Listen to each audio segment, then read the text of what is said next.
लोकांचा एक डायलॉग माझ्यामुळे बंद झाला. मी सकाळी लवकर उठतो, म्हटलं दूधवाला पण उठतो.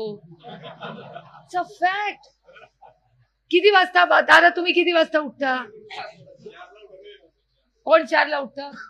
तुम्ही 4ला उठता. मग रोज गावात भाषण करताना सांगता मी लवकर उठतो, मी लवकर. अरे मी कशाला करू? तर तुमच्या बायकोचा प्रॉब्लेम आहे, तुम्ही किती वाजता उठता, माझा नाहीये. तिला चहा करायला लागतो. It's a fact. हे बघा, आदरणीय पवार साहेब आजपर्यंत कधी भाषण केलंय असं की मी लवकर उठतो, मी आजारी आहे, माझं वय झालं, तेवलं म्हणतात हे माझं वय नाही काढायचं. मी तुम्हाला सांगते कालचं उदाहरण, म्हणजे आपण घरात बसलोय म्हणून मी हे भाषण करते. काल आदरणीय पवार साहेब 4 वाजता जेवले. मला कसं कळलं? मला कळलंही नसतं, कारण मी सकाळी कुठे होते काल? बारामतीचं आंदोलन करून एक मीटिंग होती. मला फोन आला पत्रकारांचा की तिकडे मालवणला जयंत पाटील गेले,